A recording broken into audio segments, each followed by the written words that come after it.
Glória a Deus. Boa noite, queridos, graça e paz a todos. Trouxe aqui minha esposa, meu nome, como ele foi dito, é Valdec. Minha esposa, pastora Nina.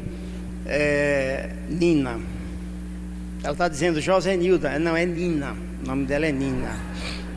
É Nina. E nós somos casados há 31 anos. E estamos aqui e é uma honra para nós. Ele disse que está honrado, mas nós aqui estamos honrados em estar aqui. Vocês são abençoados, pessoas maravilhosas, e eu agradeço a Deus essa oportunidade de mais uma vez poder contribuir de alguma forma, né, com nossas vidas e experiências para cada um de nós, segundo aquilo que Deus tem nos dado, tem nos concedido. Amém? Então, feitas as apresentações, ela vai descansar um pouco. Eu vou dar a primeira parte da ministração e logo em seguida ela vai completar aí, né? Eu vou dar só o prelúdio, então ela vai pregar de verdade depois, trazendo aí a ministração aos nossos corações. Glória a Deus, bendito seja Deus por tudo.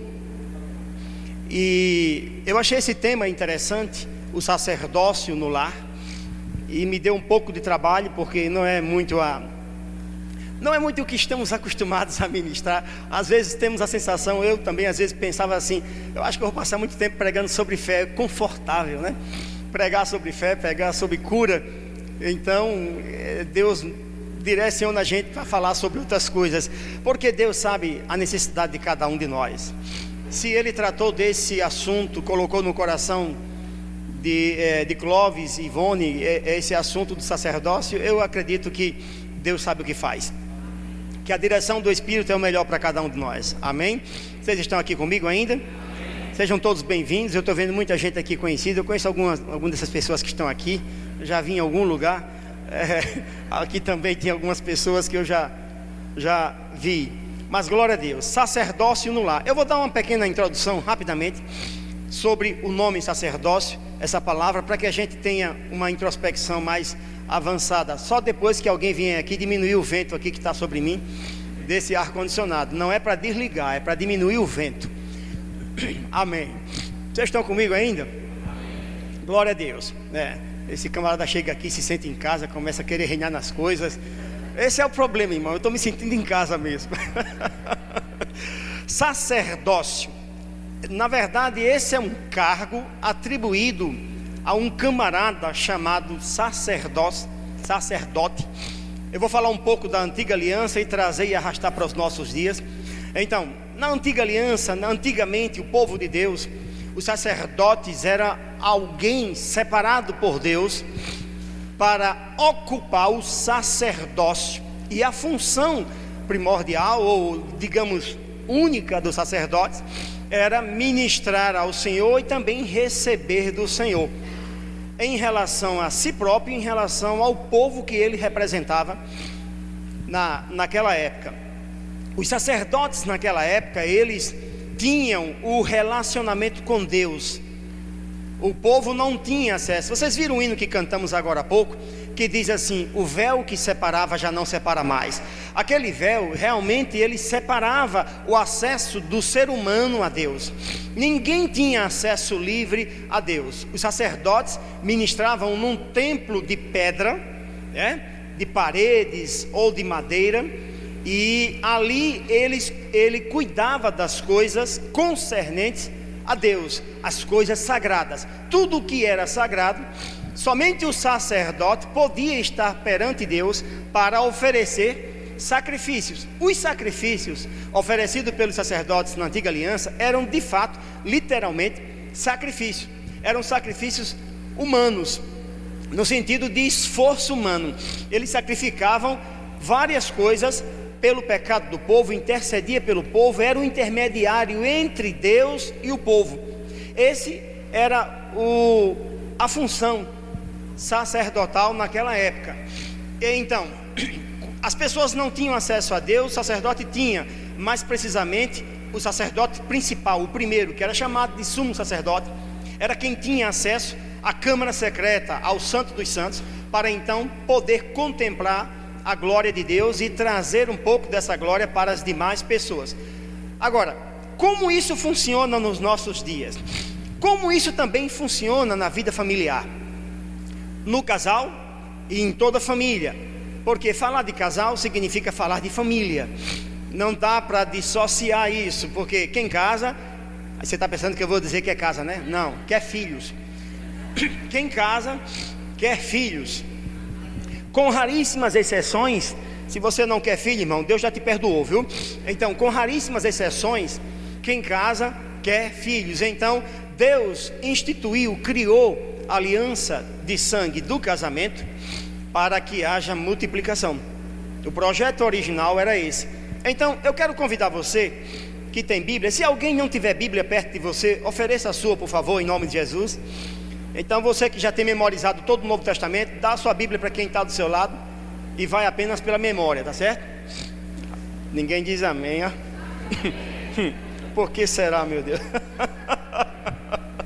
Glória a Deus. Em 1 Pedro, capítulo 2, nós vamos entender como funciona agora o sacerdócio no lar, nos dias atuais, na nova aliança da qual nós fazemos parte.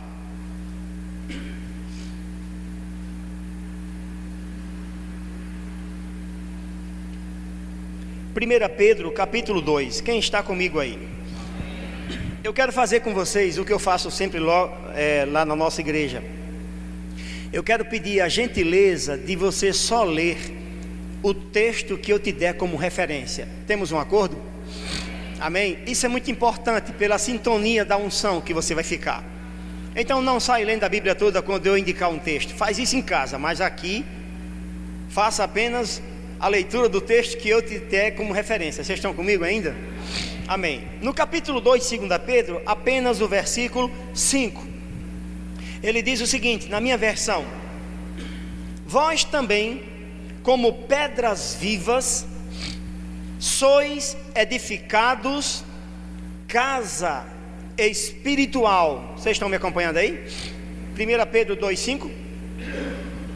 Vou repetir: vós também, como pedras vivas, sois edificados casa espiritual e sacerdócio santo, para oferecerdes sacrifícios espirituais agradáveis a Deus por Jesus Cristo. Até aí.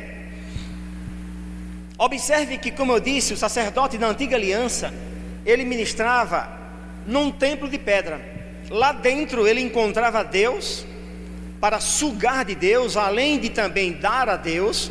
Na verdade, eles entravam com o sangue do Cordeiro, que tipificava e apontava para Cristo futuramente. Eles entravam com o sangue do Cordeiro para interceder pelos pecados do povo, mas também eles sugavam de Deus para trazer Deus ao povo, seja pela informação, pela resposta, ou pela própria glória de Deus sendo ministrada.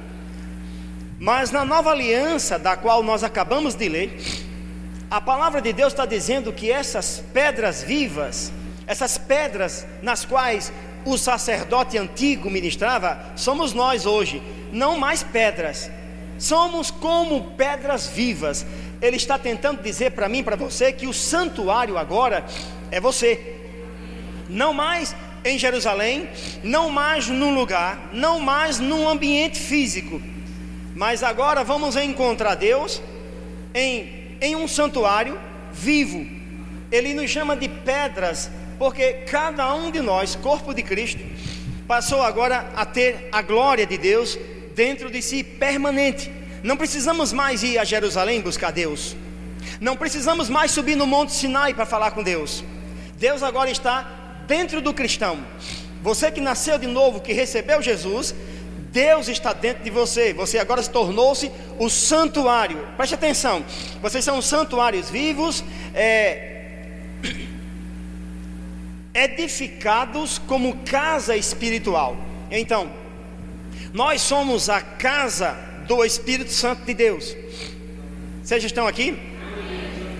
Ele chama de pedra porque nós formamos agora a casa onde o Espírito de Deus habita, onde Ele mora.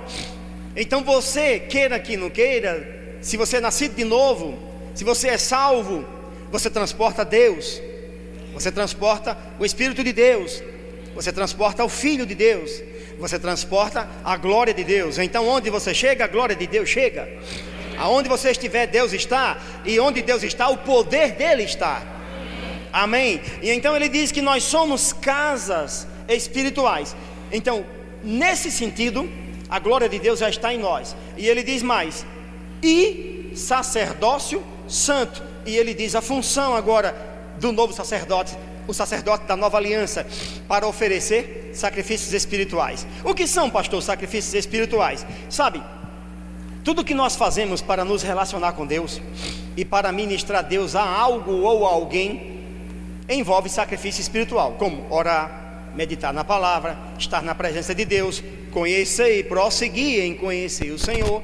Tudo isso é um sacrifício. Você deve entender disso, porque quando você muitas vezes quer ler a Bíblia, você trava uma batalha com a sua carne. Você, quando quer gastar um tempo buscando a Deus e orando, então você trava uma batalha contra a sua carne, não é contra o diabo. Na verdade, você só estará habilitado para enfrentar o diabo numa batalha espiritual se você primeiro tratar da sua carne. Sem tratamento da sua carne, não vá se meter com o diabo, porque você já perdeu. Você não vai ficar de pé. Vocês estão comigo ainda? Muito bem. Então, nós somos templo do Espírito e agora também somos sacerdotes. Observe, tudo num lugar só. Eu acho que ficou mais fácil. Eu não preciso me preparar para entrar no santuário, para depois entrar no Santo dos Santos, atrás de uma cortina de 10 centímetros de espessura, e então levar o sangue de algum bicho, de algum animal, e então esperar que a glória de Deus... Eu não preciso mais, está tudo aqui dentro. Eu sou a casa, a glória está aqui, e eu sou o sacerdote, você é o sacerdote.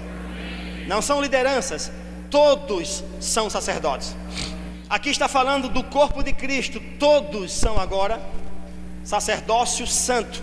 Então, no que diz as coisas sagradas, nós estamos envolvidos. Nós somos agora os ministros de Deus. Como sacerdotes, somos os ministros de Deus. Como reis, nós estamos para governar na terra. Mas como sacerdotes, nós adoramos a Deus. Nós ministramos ao Senhor. Essa é a liturgia de cada pedra viva, de cada crente. Vocês estão comigo ainda? Então nós podemos ministrar a Deus, podemos trazer Deus para as nossas vidas e a vida daqueles que estão envolvidos conosco. Amém? Sacrifícios espirituais. Existe um sacrifício, irmão. Às vezes pessoas ficam ofendidas quando falamos em sacrifício e dizem assim: Jesus já fez o sacrifício, não temos que fazer mais nada. Você está enganado. Não se engane, meu irmão. O sacrifício que Jesus fez foi sobre salvação. O seu é de um corredor, de uma corrida. Você tem que treinar, você tem que se esforçar. Ninguém corre uma corrida boa sem estar preparado.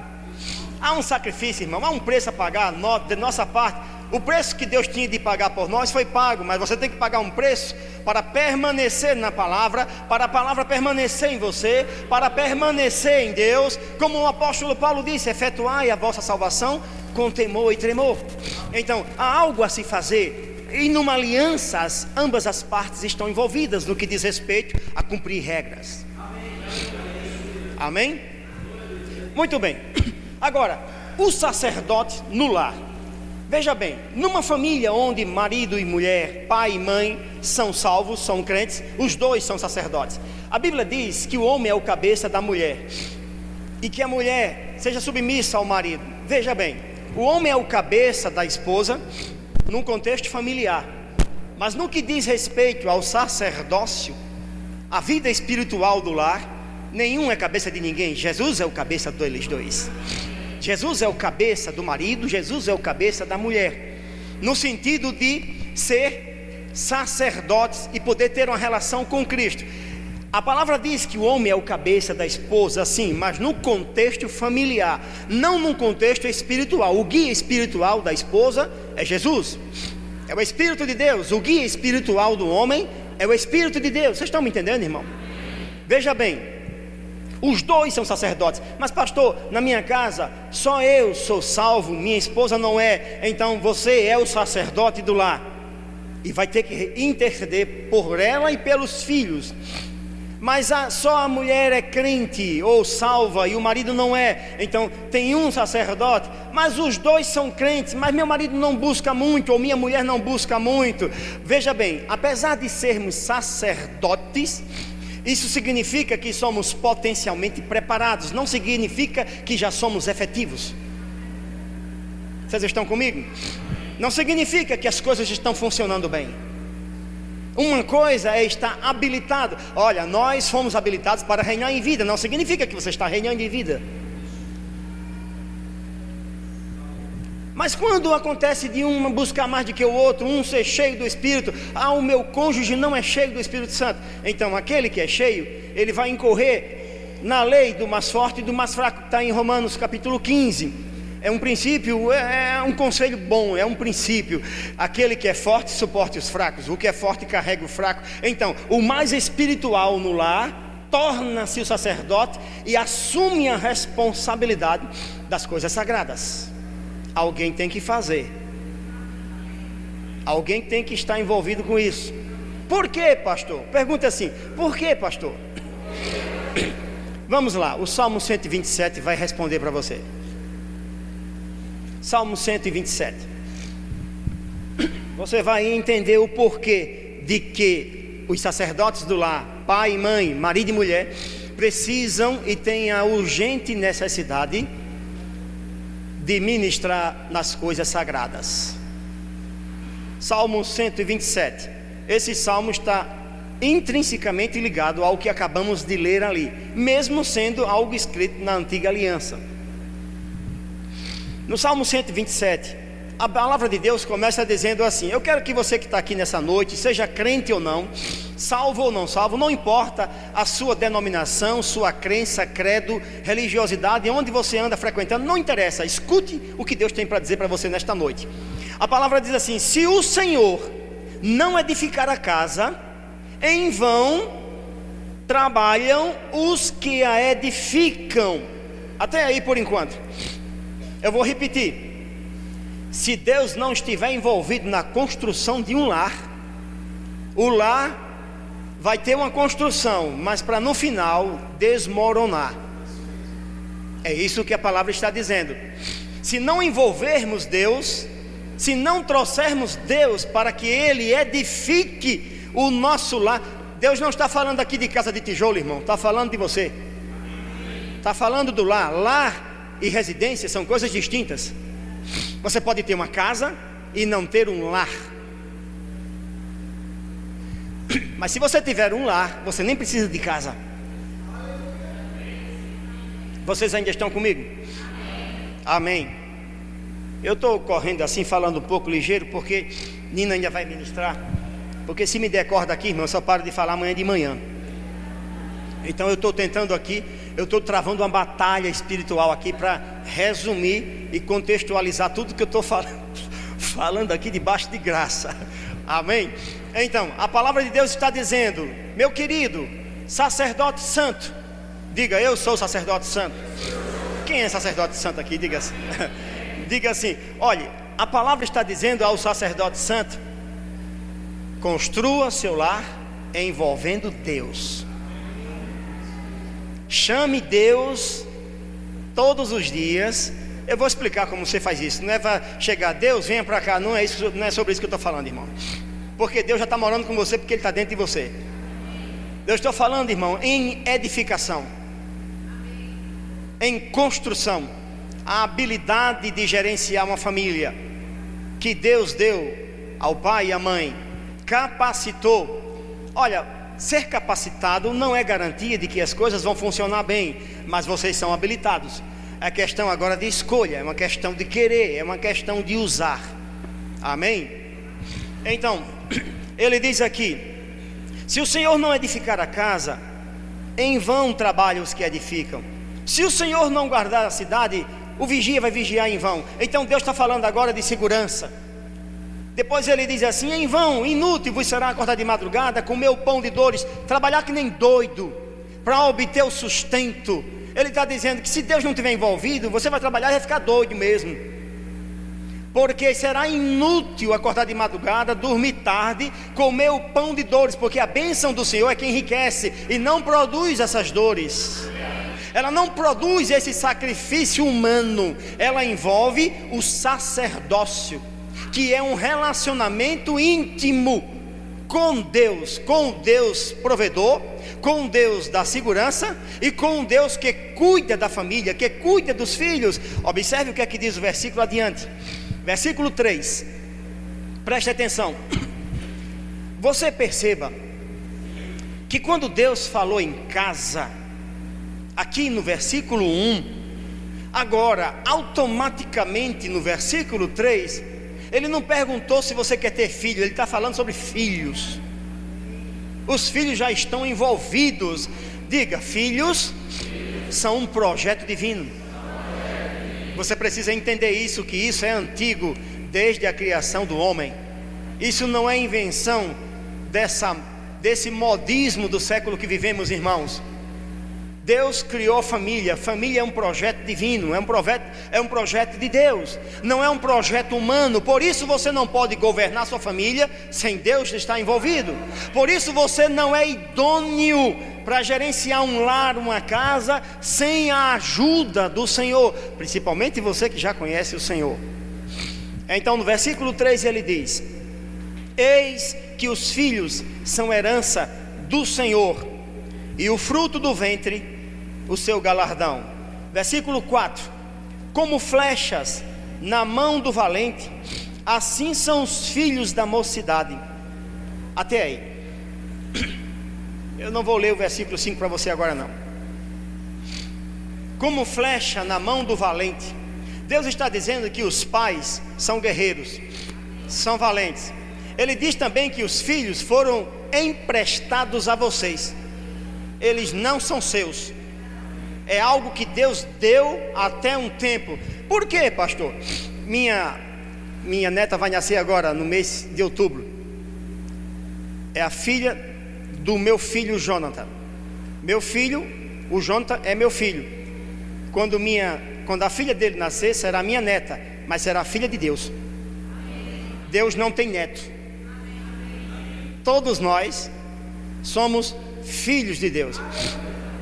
Agora eu vou adentrar mais nesse mistério, que é o mistério entre pais e filhos, e como Deus vê isso, e como você a partir de hoje vai enxergar isso. E eu creio que você não vai sair daqui hoje da mesma forma que você entrou. Você terá uma visão do relacionamento paterno como você nunca teve. Você precisa escutar o que Deus está dizendo em sua palavra para a sua vida. A palavra diz em Provérbios 4:20: filho meu, atenta para as minhas palavras. Então, fique atento ao que Deus está falando para você. Aqui ele está dizendo que os filhos são como flechas na mão do valente. Então, o valente são os pais, são os guerreiros, são os batalhadores, são os lutadores, são os vencedores. Se você não é pai, não pode saber disso agora, né? Tem que se interessar, meu irmão. E os filhos são flechas. Dentre algumas coisas que podemos falar sobre essas flechas, o assunto aqui do versículo 4 é sobre pais direcionando filhos. Está falando de direcionamento. Você já viu um camarada que pega um arco e flecha? Um valente, sabe? A flecha é um instrumento de batalha. Sim, então aqui está dizendo que os filhos da mocidade, um dos pontos que os filhos são para os pais é força, segurança, poder de fogo. Um dos pontos. Não é sobre isso que eu quero falar. Eu quero falar sobre a relação do valente com a flecha. Se eu tenho um arco na minha mão e eu tenho uma flecha, eu escolho um alvo. Então eu atiro a flecha no alvo que eu escolhi. Isso fala de direcionamento dos pais sobre os filhos, criá-los de uma maneira tal que direcione-os ao bem, à palavra de Deus, àquilo que Deus tem para a vida deles. Na verdade, essa herança que Deus confiou a você é algo muito sério. É tão sério que a única relação de parentela que você vai encontrar no céu é pai e filho. Você não vai encontrar no céu tio, você não vai encontrar tia, você não vai encontrar avô, avó, você não vai encontrar primos no céu, você só vai encontrar irmãos que são todos filhos de um pai. A relação que Deus criou desde a eternidade é pai e filhos. Deus deu uma canja para a gente aqui, para poder a gente se entender como família. Olha, esse aqui é teu irmão, esse aqui é teu tio, tua tia, tua avó. Mas lá no céu é pai e filhos. Esse é o vínculo onde toda a Escritura, toda a Bíblia foi criada e fundamentada sobre essa relação paterna. Tudo em torno de Deus gira em torno de paternidade. Você precisa entender isso. E você precisa entender isso para você ser o pai que Deus quer que você seja, para você ser a mãe que Deus quer que você seja. Paternidade. Então, aqui Deus está dando luz aos pais, dizendo que os pais podem e devem exercer influência na forma como educam, como criam seus filhos, de maneira tal que direcione seus filhos. Então, por que é tão importante essa relação? Porque no céu não vamos encontrar primos, primas, tio, não, só filhos e pai. Quando minha neta crescer, casar e tiver outro filho, será meu bisneto, mas de Deus será filho. Todos os que são salvos são filhos. Vocês estão aqui ainda? Muito bem. Os pais, trazendo Deus como sacerdotes para o lar, Deus vai ensiná-los como criar os filhos. Sem Deus você não sabe criar filho. Não se engane. Sem Ele você não vai criar. Você vai trazer só pão e leite. Mas Deus não quer você só dando pão e leite para o filho. Deus quer você ministrando Deus para Ele. Você precisa educá-los nos caminhos do Senhor. Por quê? Porque Deus conhece seu futuro mais do que você conhece seu passado. Deus conhece você mais do que você se conhece. Deus sabe o seu amanhã e o amanhã dos seus filhos. Eu vou te dizer uma coisa, querido. Essa sociedade que está aí hoje, egocêntrica, que gira em torno de si próprio, os responsáveis por ela são os pais de uma geração anterior. Todo o desajuste que nós vemos em nossa nação, em qualquer parte do mundo, os responsáveis são os pais. Esse versículo está dizendo que os pais têm o poder de direcionar filhos. Olhe, não entenda isso que eu estou falando como manipulação para dizer ao filho o que deve fazer. Aqui não está falando de manipulação. Você tem que ser um médico. Não está falando sobre isso. Vocês entendem o que eu quero dizer? Não estão falando de manipular a personalidade, os dons e os talentos que Deus deu a seus filhos, mas está falando de colocá-los em um bom caminho, de colocá-los no caminho do Senhor, trazendo Deus como sacerdote para dentro do lar, pai e mãe, mostrando a presença de Deus, a importância de estar envolvido com Deus, a importância de se amar a Deus, Criador de todas as coisas, a importância de conhecer Deus por meio da sua palavra. Não importa se você não chegou a fazer isso no seu filho, seus filhos estão crescidos, a palavra de Deus tem poder para resolver tudo. Não fique constrangido, pesaroso, à medida que a mensagem vai se desenrolar, e você vai ouvir coisas que você vai detectar em sua vida que não foram realizadas, que não foram feitas. Todos nós, irmãos, fomos criados em lares que não foram perfeitos. Lacunas vieram conosco para a nossa idade da fase adulta, mas sabe, o Espírito de Deus preenche lacunas. Não há lacunas na vida humana que Deus não possa preencher. Então não estamos aqui, irmãos, para ser acusadores das deficiências dos casais ou das famílias. Estamos aqui para ministrar a graça de Deus para o seu lar ser melhor, para que o seu lar avance, para que você ensine aos filhos, os filhos dos filhos, como obter a presença de Deus. Os pais são os responsáveis a ensinar os filhos como chegar a Deus. Quem é Deus? Por que precisamos dele? Por que devemos andar na estrada da palavra de Deus para encontrar Deus? Porque o caminho de Deus é a sua palavra. Os pais são os valentes. Então significa que você é um homem de guerra. Significa que você já está habilitado, que a força que Deus já instituiu, pai e mãe com força, com habilidades, estrutura. Você pode não querer assumir a sua responsabilidade como pai. Você pode não querer assumir a sua responsabilidade como mãe. Você pode não querer assumir a sua responsabilidade como marido.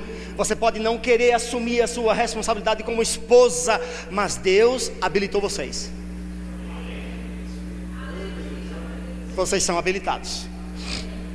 Isso não significa, pelo fato de que você não está assumindo o papel, não significa que Deus falhou, mas meramente que você está falhando. Vocês estão comigo ainda? Deus precisa estar no lar, envolvido, e isso nos dias de hoje só é possível pelo sacerdócio, pelo exercício dos 2 sacerdotes do lar no sacerdócio. Vocês estão entendendo? Os sacerdotes ocupando seus cargos para ministrar a Deus e trazer Deus para a família, para apresentar a Deus à família, para envolver os seus filhos nos caminhos, na administração, na doutrina e na presença do Pai Eterno. Uma das coisas que sempre atentei, quando eu estava para para namorar com Nina, quando eu estava de olho nela, ela é minha prima, e agora é minha esposa e irmã em Cristo, e então nasceram meus filhos, primos, e ninguém sabe mais quem é quem. Eu estava de olho nela, eu pensei da seguinte forma: eu vou ganhar ela para Cristo, pode ser que sobre alguma coisa para mim. E então eu propus no coração levá-la Cristo para ela, e de fato eu trouxe ela para Cristo. Claro, eu tinha segundas intenções, sim, talvez até terceiras.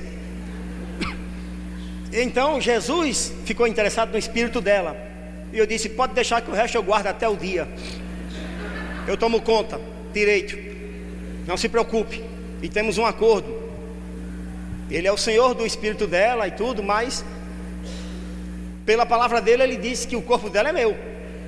A minha Bíblia diz isso, como diz também que o meu é dela, e assim vai. Esse negócio de aliança, irmão, dá nessa mistura toda, sabe como é?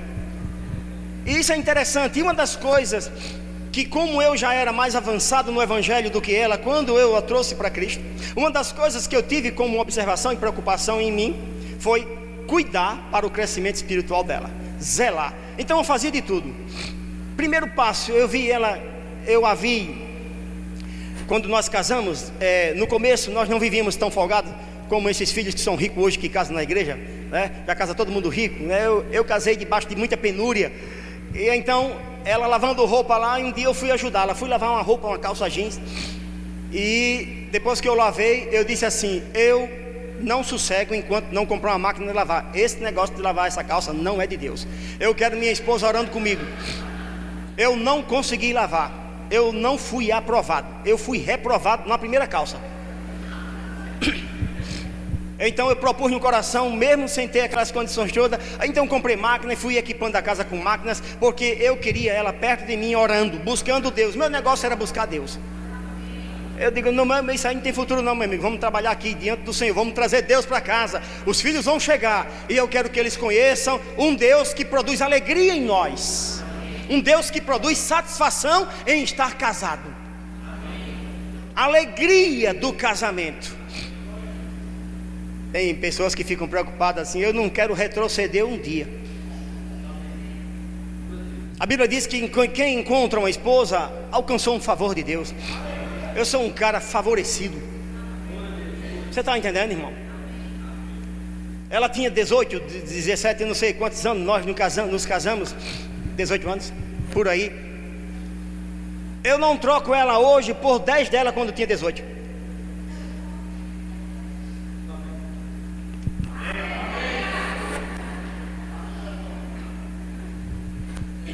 Eu não me arrependo de um dia, nem quero voltar, só quero avançar. Eu tenho hoje uma mulher que dá de 1000 a 0 naquela que tinha 18 anos. Que nem era mulher, era o início de todas as coisas. Era um pedaço, como eu chamava ela. Era uma forma carinhosa, eu dizia pedaço. Depois que eu aprendi sobre o poder das palavras, eu digo, eu vou acabar com esse negócio de pedaço. Aí eu passei a dizer inteira. Aniquilei esse negócio de chamar de pedaço. Cortei. Eu sei que qual era o sentido que eu dizia, mas saía da minha boca, pedaço. Eu digo, rapaz, esse negócio de pedaço não é comigo não. Ou se eu não puder ser o bolo, salgadinho, não quero ser não. Aí eu disse inteira. Então nós construímos juntos essa vida sacerdotal dentro do lar. Então nasceram nossos filhos e fomos implantando pela ministração nossa ao Senhor e pela ministração do Senhor a nós. Fomos atraindo a glória de Deus para que fosse manifesta aos nossos filhos, de maneira que eles pudessem amar a Deus não por falta de opção, mas por opção. De maneira que eles pudessem amar essa palavra, não porque não tinha escolha, mas por livre e espontânea vontade. Então nós apresentamos como sacerdotes do lar as ministrações do Senhor para nós, a eles, levando-os a conhecer que o nosso Deus é um bom Deus, que Ele não é o Deus que a religião prega, que Ele não é um Deus indiferente com as necessidades da família, mas que Ele é um Deus carinhoso, um Deus amoroso e que nos habilitou a chamarmos de Pai amado. Então eu tive que dar aos meus filhos uma criação que ele pudesse sentir-se amado por pai, amado por mãe, para que eu não ferisse a imagem que nós estávamos como sacerdotes, transmitindo a imagem de Deus que nós transmitíamos para eles. Sabe, você pode dizer quão bom é Deus para os seus filhos, mas se você não é um bom pai, se você não é uma boa mãe, seus filhos vão seguir o que vocês são e não o que vocês falam. Os seus filhos seguirão o seu exemplo? Perdão. Vocês estão aqui ainda? Eu gostaria de voltar lá para Pedro, capítulo 2, o capítulo 1 agora, onde nós estávamos agora há pouco. Queridos, quando ministramos ao Senhor, sustenta aí, viu? 1 Pedro capítulo 1, segure aí um pouco e dê um tempo aí, por favor. Quando nós ministramos ao Senhor, quando buscamos a sua presença, vocês estão comigo ainda? Preste atenção. Deixe Deus fluir um pouco para a sua vida aí. Quando buscamos ao Senhor, quando vamos à presença, como o sacerdote da antiga aliança ia no Santo dos Santos para ter uma intimidade mais próxima, né, com Deus. Hoje Deus ficou tão próximo da gente que entrou. Mais próximo do que isso, eu acho que não dá para ser. Então a qualquer hora temos acesso livre ao Pai. Você não precisa marcar hora, nem consulta como faz com um médico ou um advogado. Você tem acesso a qualquer hora, 24 horas por dia, 7 dias por semana e todos os dias do ano. Quando nós nos expomos à presença de Deus, nós nunca saímos da presença da mesma forma. Somos influenciados. Vocês estão comigo? Somos influenciados por Deus. Estar com Deus significa cada dia mais não apenas conhecê-lo, mas ser afetado por sua presença, ser afetado por sua glória. Vocês estão comigo? Quem aqui tem uma experiência de buscar a Deus profundamente, sabe disso, que quando estamos e passamos tempo na presença do Pai, Ele nos afeta, mesmo quando Ele não fala nada. Não são apenas palavras que nos afetam. A presença do Eterno, ela é habilitada, é capaz, a palavra correta é essa, capaz de nos afetar. Você sabia também que você pai, você mãe, sacerdotes do lar, também tem essa mesma influência, essa capacidade de afetar seus filhos?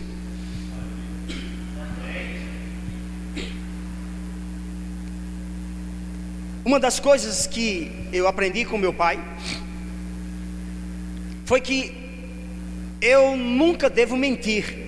Eu aprendi isso com ele, nunca vendo ele mentindo. Ele nunca me ensinou, meu filho, não minta. Mas eu observando ele, que era um homem que se falava a verdade, quando papai dizia uma palavra, qualquer filho se engajasse logo, porque ele só tinha uma palavra, ele não tinha duas palavras. Então eu aprendi vendo. Eu aprendi uma coisa, de nunca chamar uma palavra torpe, de nunca chamar um palavrão. Aprendi com meu pai. Por quê? Porque nunca ouvi chamar uma palavra torpe dentro de casa, e nunca permitiu aos mais velhos, a ninguém, dizer nenhuma palavra das mais simples que você possa imaginar, nem aquelas que parecem ser legais no dia de hoje. Esses marcos na minha vida, eu não vou arrancá-los. Provérbios 22, 28 diz: não remova os marcos antigos que seus pais puseram. São princípios morais, princípios de criação, princípios fundamentados nos conselhos divinos. Nós não devemos remover essas âncoras da nossa vida. São os nossos limites, são aquilo que garante a segurança futura dos seus filhos. Quando você faz isso, como exemplo do lar, um sacerdote, antes de qualquer coisa, na antiga aliança, um sacerdote não podia estar na presença de Deus com qualquer pecado não confessado. Ele não podia entrar na presença de Deus sem colocar todo aquele ritual que Deus instituiu em funcionamento. Ele tinha que se vestir bem, se lavar, tomar banho, se arrumar com várias roupas, a estola sacerdotal e assim por diante. Ele só poderia estar na presença de Deus se ele cumprisse todos aqueles pré-requisitos.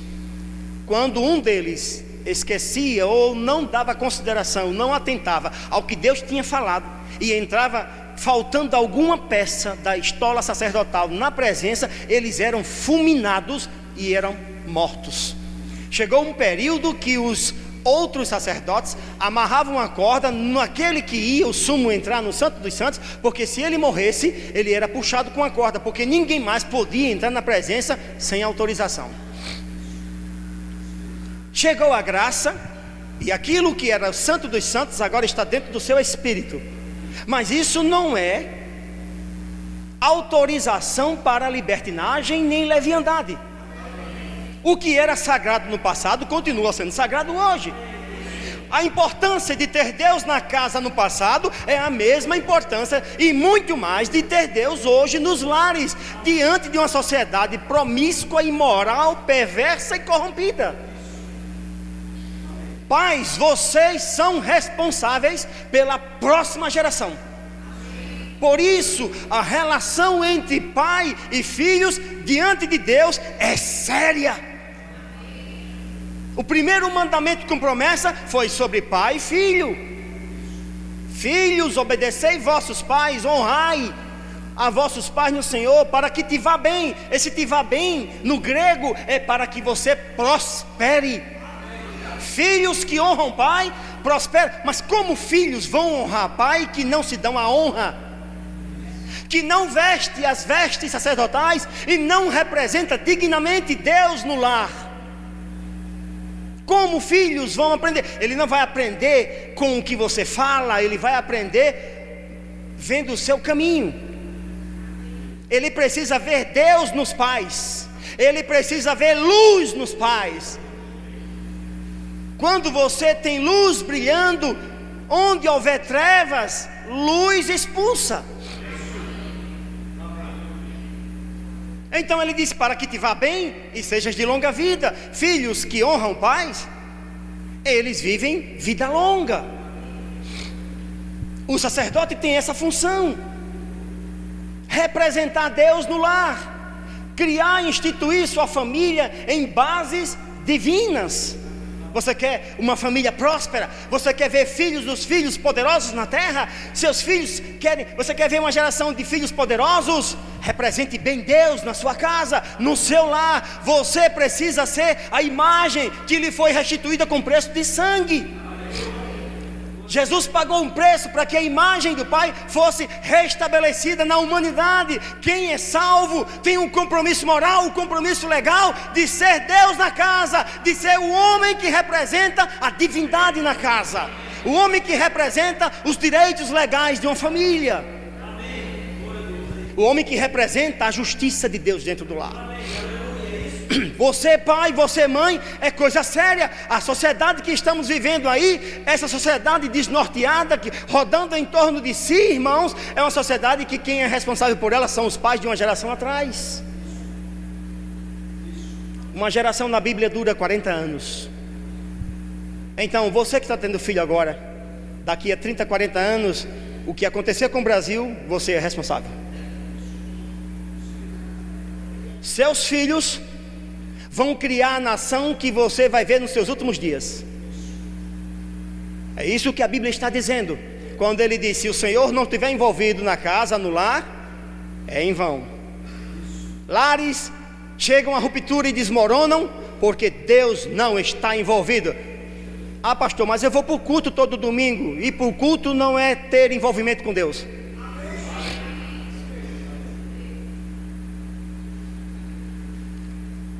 Vocês ainda estão aqui? Meu tempo está quase acabando, mas qualquer coisa eu falo com a parceira ali, roubo 10 minutos para cá, a gente troca, negocia aqui, 10 para lá, 15 para cá, a gente faz uma permuta aqui. Coisa linda. Às vezes eu digo a ela que não se projete muito, porque às vezes eu estou pregando e ela fica querendo roubar minha unção, ela fica me atrapalhando, aí eu tenho que pregar olhando para o outro lado, porque incomoda. Há uma influência ali, irmão, uma influência vindo daquela banda.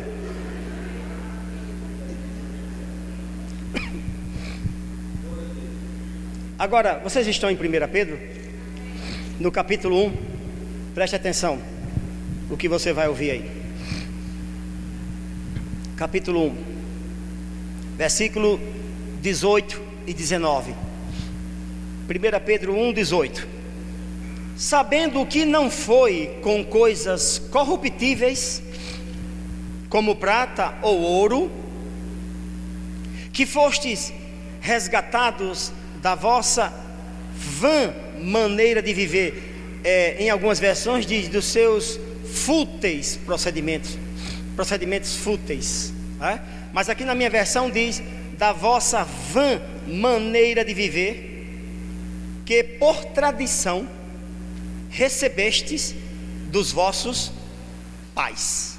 Você percebe aí a influência dos pais sobre os filhos? Observe, observe como Deus está falando, irmãos. Vocês receberam maneiras fúteis quando vocês eram antes de Jesus, vivia sem Deus, norteando a vida. Ele diz que os nossos pais, que não tinham Deus também, transmitiram para nós, só pelo poder da influência que é a tradição, algumas maneiras fúteis. Essa maneira aqui, essa palavra, ou procedimento em algumas versões, em algumas versões aí, essa aqui é uma palavra que se usa para uma das traduções da palavra vida no Novo Testamento, anastrofe, que é oriunda de outra palavra bem similar, muito parecida com ela, anastrefo. Anastrofe é uma das definições do Novo Testamento para vida, no caso, modo de vida ou vida desordenada. Esse é o modo de vida, anastrofe. Eu peguei aqui no dicionário Strong alguns significados dessa palavra. Um dos significados dessa palavra é virar as pernas para o ar. Virar, a desordem é tão grande que é virar a perna para o ar. Um outro significado é girar em torno de si próprio, de si mesmo, conduzir a si mesmo. Então, vamos tentar interpretar o que Pedro está querendo dizer aqui. Ele disse: sabendo que não foi com coisas corruptíveis como prata ou ouro, que fostes resgatados, vocês nasceram de novo, resgatados da vossa vã maneira de viver. Fomos resgatados da nossa vã maneira de viver. Agora, que por tradição ou por influência vocês receberam dos seus pais. Continuando, mas com o precioso sangue de Cristo, como de um cordeiro imaculado e incontaminado. Então, nossos pais, tendo consciência ou não, se eles não tinham Deus, uma boa parte das coisas que eles ministraram para nós por influência e por tradição, e acredite, tradição é uma coisa que tem um poder tremendo. Às vezes você vai sentir mais dificuldade de quebrar uma tradição na sua vida do que meramente enfrentar o inferno inteiro. A tradição tem um poder muito influente. É uma coisa que nós herdamos sem quase ter consciência. E muitas dessas tradições são marcos benéficos, como eu contei agora há pouco. Mas muitas dessas influências ou tradições são coisas que já deveríamos ter largado, como a falta de hábito de não ler a palavra todos os dias envolvendo a família.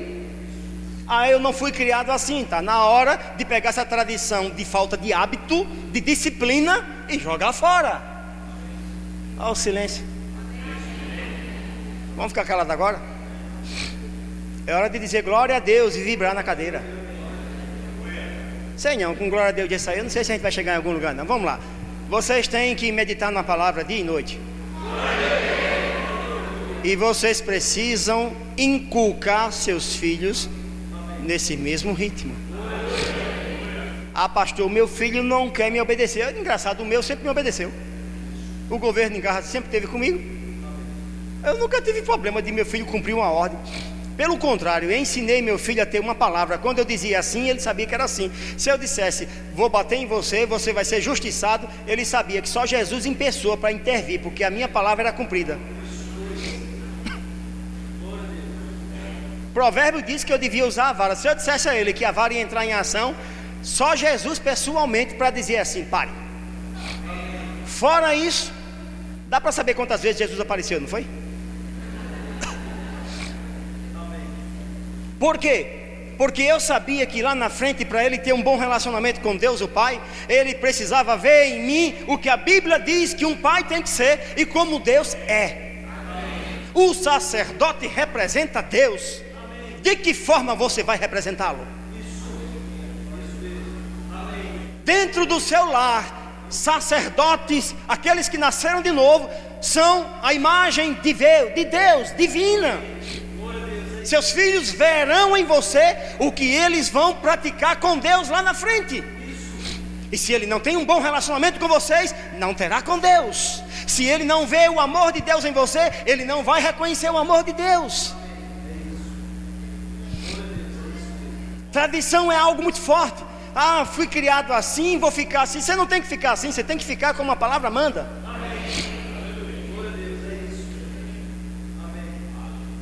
Nós precisamos tirar de nossas vidas as influências que não constroem, que não trazem edificação, que não promovem a liberdade, e colocar no lugar a influência de Deus. Vocês estão aqui? Eu já estou acabando. Um marido jovem, recém-casado, percebeu que a esposa dele, sempre que fazia um peixe, quem já comeu peixe aqui? Sempre que ela preparava um peixe no forno inteiro, eu faço em casa às vezes eu uso tambaqui, às vezes uma tilápia, e a Nina pega uma travessa e põe o peixe inteiro. Ela diz logo a mim, ela dá logo uma recomendação quando eu vou no mercado: não parta o peixe. Então eu tenho que levar aquela recomendação acesa. Irmão, muitas tempestades seriam evitadas se a gente, quando fosse ao mercado, desse ouvido à mulher, viu? Eu creio que muitas tribulações a gente seria poupado se abríssemos mais o ouvido, como Abraão ouviu Sara. Podemos ouvir nossas esposas. Oh, gente.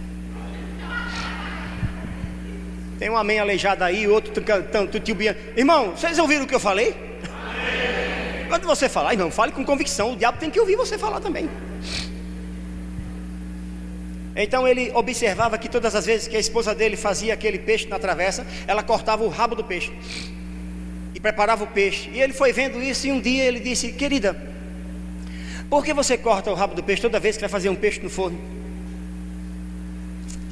Aí ela parou assim e disse: eu não sei, eu vi minha mãe fazer isso a vida toda, eu não sei porquê, mas foi ela, eu vi ela fazendo e eu faço também. E aquilo despertou a curiosidade dela.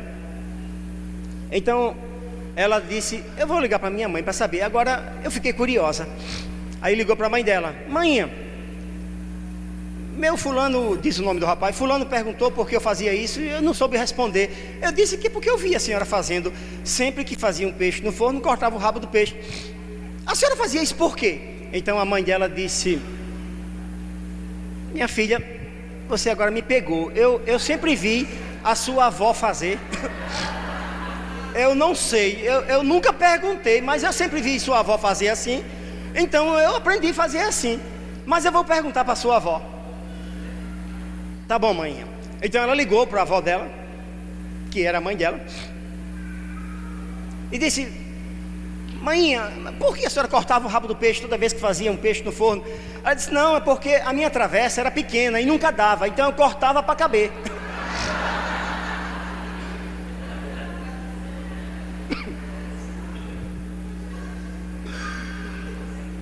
Aonde que eu quero chegar? O que eu quero dizer é que podem ter muitos rabos de peixe que Deus precisa cortar dentro da sua casa.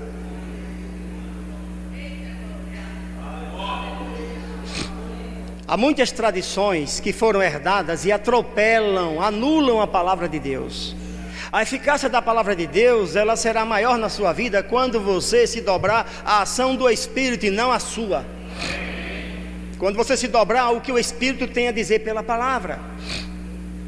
Não é fazer as coisas porque eu acho que é o melhor. Eu na minha casa decidi com a minha esposa não achar nada, a não ser o que a palavra diz que devemos achar. Se alguém tem que achar alguma coisa em nossa casa, é Deus, é a sua palavra. Os conselhos de Deus, olha, eu não sei se você acredita nisso, mas eu penso que Deus é mais inteligente do que a gente. Eu estou desconfiado que Ele é mais sábio do que a gente, que os pensamentos dele são muito mais elevados do que os nossos. Olha, se eu fosse você, eu ouviria, viu? Relacionamento de pais e filhos. Se você é um pai, uma mãe misericordioso, seu filho aprenderá sobre misericórdia. Se você é um pai e uma mãe onde benignidade está presente, seus filhos crescerão vendo a benignidade em pessoa.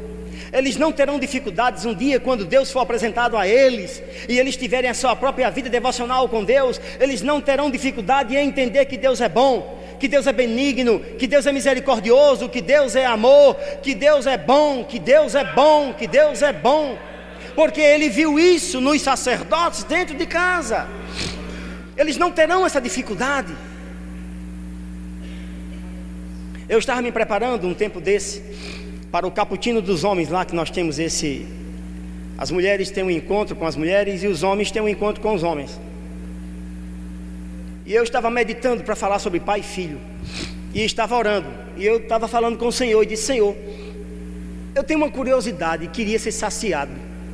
Eu queria saber que critério o Senhor usou para escolher Abraão para ser pai do mundo inteiro, para ser pai de nações, inclusive nosso pai espiritual por Cristo. Eu queria entender que critério o Senhor usou para escolher Abraão. E Deus me respondeu quase que de imediato. Me mandou ir para Gênesis e agora leia o que eu tenho para te mostrar. E em Gênesis capítulo 18, eu quero convidar você. Eu já estou encerrando, vou passar a palavra para a Nina. Gênesis capítulo 18.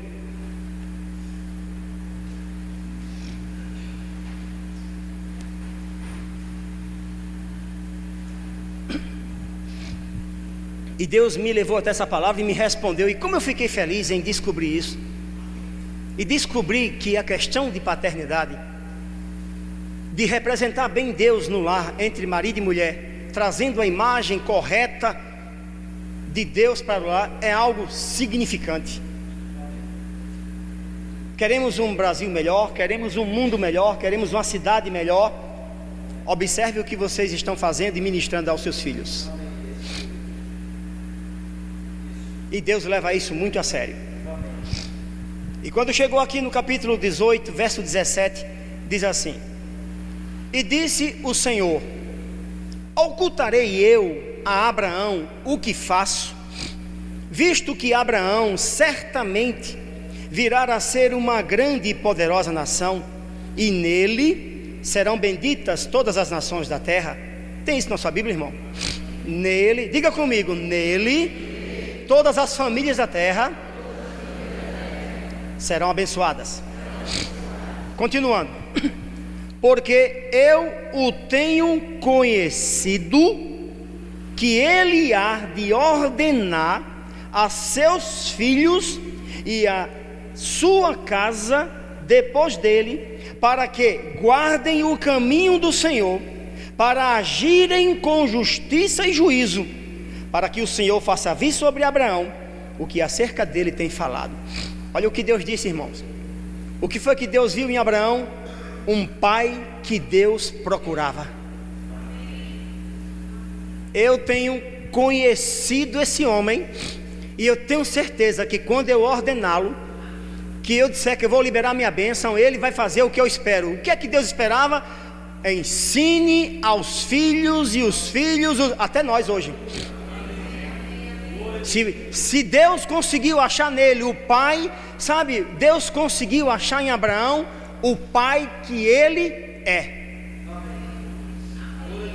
Tanto é que não foi sem intenção que Deus o provou no capítulo 22. Deus o provou para deixar registrado para mim tudo quanto foi escrito, para o nosso proveito foi escrito. Deixou registrado para nós que Abraão se comportou como Deus. Ele é realmente uma imagem paterna referencial para nós. Deus disse: eu tenho conhecido esse homem, eu tenho sondado suas entranhas, seu coração. Este homem vai fazer o que eu quero. O que é que Deus quer? Que todos na terra o conheçam, que todos na terra saibam que Ele é Deus, quem é Deus e que tipo de Deus Ele é. Eu vou dizer para você que tipo de Deus Ele é. Ele é Pai. Ele é Pai. Pai e mãe, você tem responsabilidade. Você não pode viver de qualquer forma dentro do seu lar. Seus filhos vão olhar para você e eles precisam ver o Deus que todo domingo você vai na igreja adorar.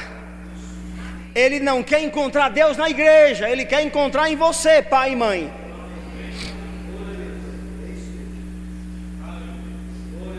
Não um Deus do qual falaram, mas um Deus que ele vive e está perto. É muito sério. Não é simplesmente vou me casar porque eu quero ter família, eu não quero ficar só. Seus motivos estão errados. Nós não nos casamos porque não queremos viver só. A base de um casamento é compromisso. Compromisso com Deus, compromisso com o cônjuge, compromisso com a sociedade, compromisso com a igreja, compromisso com a palavra, compromisso com o Espírito, compromisso consigo próprio. A base de um casamento, de um relacionamento funcional é compromisso. Não é alívio, não é descarga, não é projeto, é compromisso. Amém.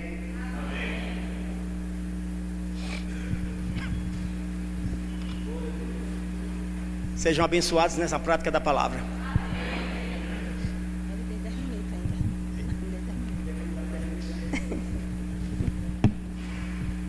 Boa noite, querido, graças e paz.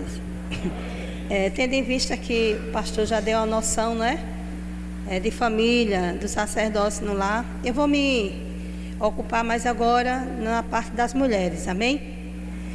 Desculpa aí a voz, mas é que eu passei a semana resistindo, né? Mas estou curada, amém? Aleluia. Eu queria que você abrisse aí no Salmo 128.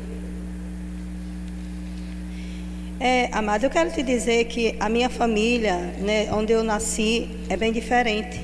Ou eu posso dizer opostamente diferente da família que meu esposo nasceu. Apesar de sermos primos, o pai dele, né, sempre teve muita noção de Deus, né, recebeu Jesus ainda, acho que uns 40 anos, né?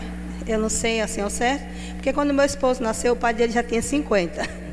Ele sempre disse que nunca conheceu o pai novo, né? Quando toda a vida, mesmo pequeno, o pai dele já tinha, né? Porque o pai dele casou bem velho, na verdade. O pai dele casou muito, acho que tinha mais de 40 anos. Tá vendo, irmão? Não tem problema casar mais de 40 anos. Tiveram 6 filhos, né? E então a família do meu esposo é bem diferente da minha. Ele nasceu num lar funcional. O pai dele nunca chamou um palavrão. Minha mãe chamava 10 todo dia. Então eu vim do lar totalmente, querido, oposto ao dele, né? Eu vim de um lar disfuncional, onde o pai era a mãe, né? E a mãe era o pai. Quem cantava mais alto lá em casa era o galo. Quando a minha mãe dizia Roberta, ele dizia já vou. Então, o meu lar, comparado ao dele, eu não tenho nem fazer comparação. Minha mãe serviu o diabo 33 anos. Meu pai era ateu. Tinha uma irmã meia doida dentro de casa, né? Tinha um irmão drogado que hoje está livre, graças a Deus, serve o Senhor. Meu pai e minha mãe estão no Senhor, né? Já partiram, mas partiram com o Senhor. Meus irmãos, parte deles foram evangelizados e parte está vindo para Jesus. Mas eu quero mostrar para você que minha vida foi totalmente diferente da dele. Se ele casou com bons princípios, né? E uma boa noção de família, eu casei com 0 à esquerda. Só que eu casei com ele, eu já tinha o Senhor. Eu me converti perto dos meus 17 anos, ele me trouxe para Cristo, né? Intencionalmente, né? Com segundas intenções, mas não importa, como Paulo diz, né? Prego o evangelho, seja por qualquer coisa, importante que eu estou no céu agora, né? Meu passaporte está garantido. E então eu me casei com muitas lacunas, amado. Eu sofri muito na infância, tenho muito sofrimento de abuso, né? Então eu me casei com muitas lacunas, não foram poucas. E eu percebia que ele via o meu sofrimento em algumas coisas que eu não conseguia vencer, né? Ele orava comigo, eu orava, mas havia coisas que Deus estava trabalhando na minha vida, né? Preenchendo com o seu poder as lacunas. Graças a Deus fui batizada no Espírito Santo com 21 anos de idade. Assim que tive a Priscila, ela tinha pouco de 2 meses. Isso me ajudou muito, né? Porque eu bati no Espírito Santo, é o revestimento de poder. E acelera tudo dentro da gente, também clareia tudo, né? Dá outro norte na vida da gente. E quem é batizado sabe do que eu estou falando. Mas havia muitas lacunas e eu percebia que muitas vezes eles se sentiam limitados, né? né?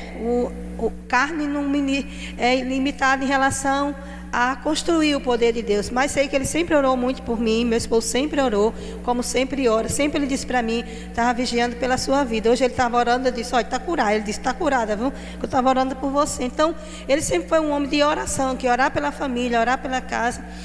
E por volta de meus 23 anos, né, havia muitas coisas que eu queria mudar na minha vida, né, porque eu me casei com ele, ele já tinha uma personalidade de varão dentro de casa, né, de chefe do lar, e eu me casei com a informação da minha mãe, se o casamento não der certo, pode voltar para casa.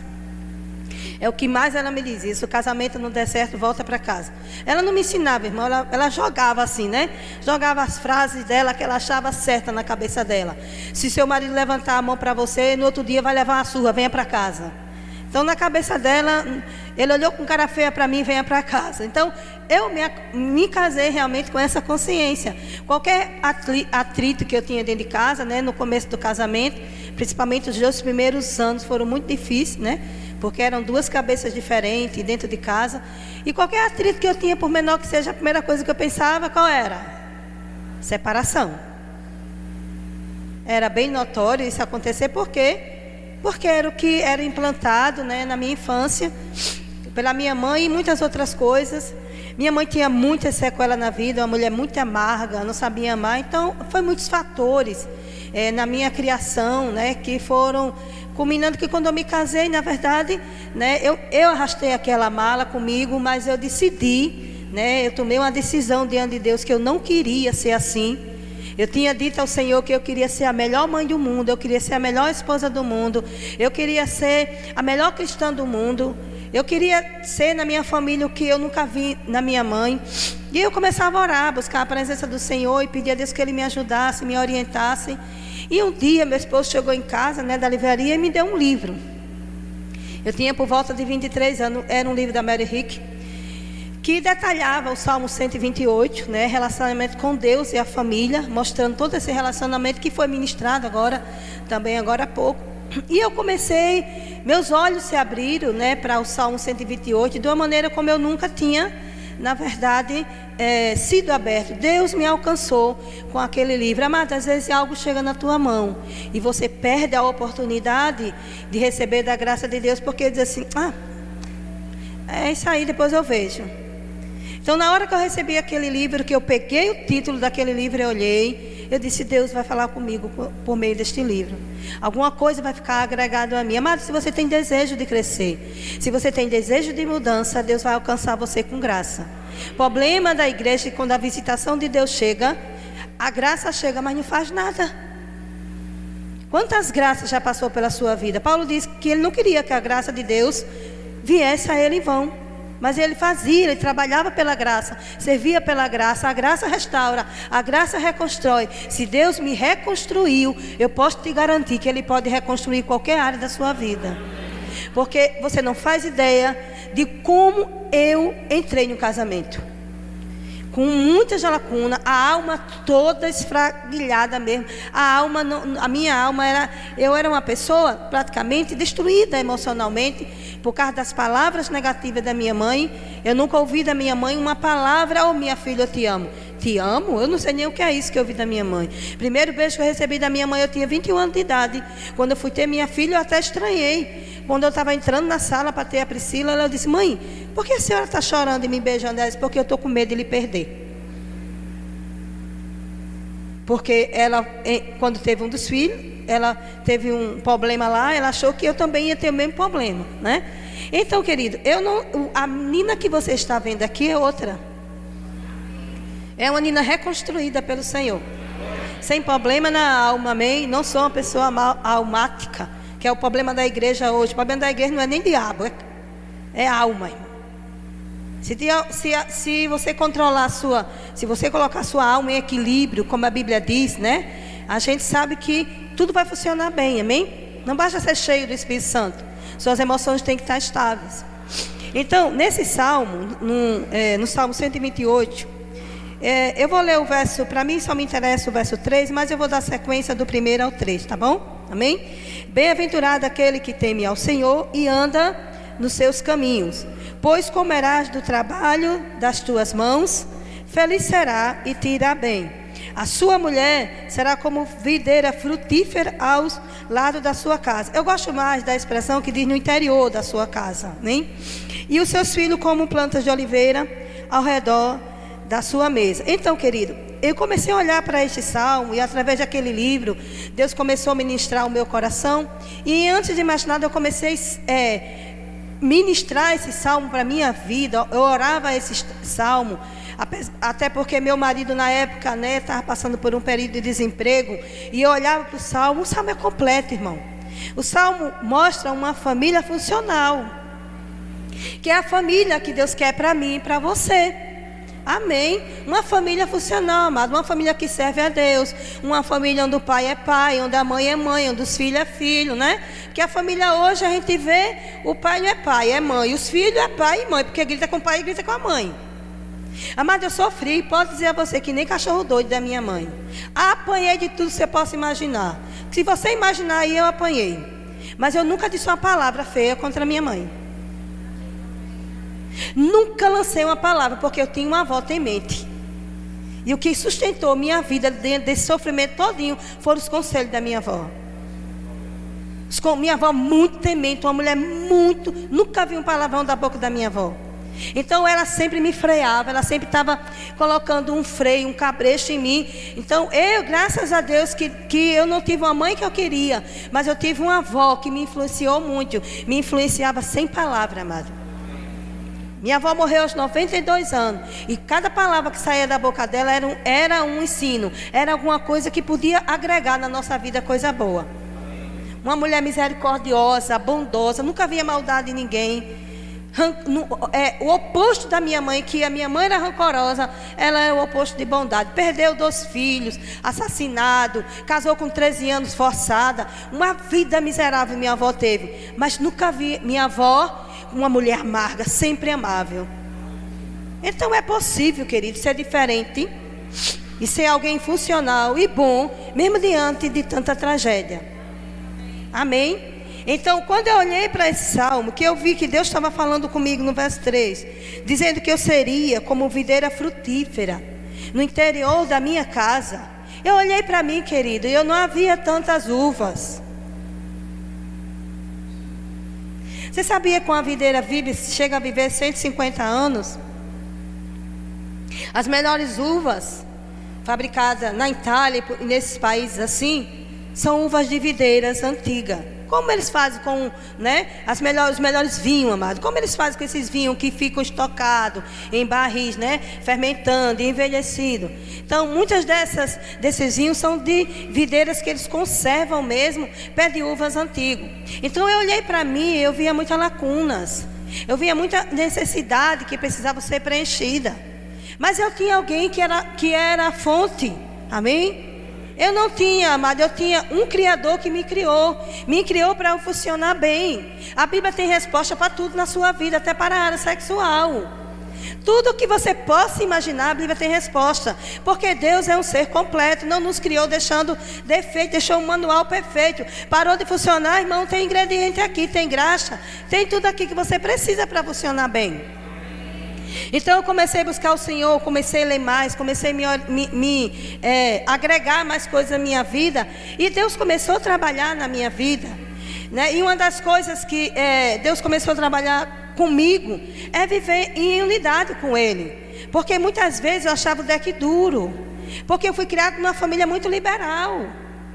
E o Deck foi criado numa família muito conservadora. Ele saía da minha casa, irmão, aos 21 anos de idade, 9h30 da noite. Eu ficava virada. Como é que um homem sai da casa da namorada 9h30 da noite? Porque o pai dele era muito conservador. 10 horas aqui em casa. Quando dava 9h30, ele se virava para mim e dizia: tem que ir para casa. E todos os conceitos de vida que ele tinha, comparado ao meu, era desproporcional. Eu não falava nada, é claro, né? Eu lembro uma vez que ele estava me ensinando na loja do meu cunhado, que eu trabalhava, do irmão dele, que é médico. E ele estava me ensinando física, né? E quando deu 8h30, o pai dele deu um grito de lá. 8h30 da noite. Valdec, entra! Irmão, ele fez isso. Fechou o livro e disse: vou entrar. Tinha 21 anos de idade. 21 anos. É difícil ver gente hoje, né? Com 21 anos que obedeça à risca aos pais, né? Meus filhos foram criados, gostando ou não, chegando em casa às 10h30 da noite. Meus filhos foram criados de ônibus 10 horas, de carro 10h30. E muitas vezes os meus filhos estavam no grupo, né, de cristão, assistindo filme, alguma coisa. Aí o João se levantava a cabeceira e dizia: vamos embora, já está na hora. Os meninos começavam a rir dele. Às vezes, quando eles iam atrasar, ele ligava: mãe, houve um problema assim, assim. E quando o Jonathan casou, eu lembro que o Jonathan não entendia muito as regras que a gente estabelecia. Priscila não, era mais fácil. Priscila já foi uma menina. A gente entende, querido, que os filhos têm personalidade diferente também. Uns são mais fáceis, né? Aceitam mais o conselho do pai e da mãe. Outros são mais difíceis. O Jonathan era o mais difícil dentro de casa. Quando eu chegava para a Priscila, ela dizia: diga, mãe, onde eu estou errando, que eu quero logo me consertar. Sempre foi assim, desde que ela começou a aprender os princípios da palavra de Deus. Mas o Jonathan sempre rebatia, mas eu creio numa coisa, que o que Deus me deu vai ser para a glória dele, ponto final.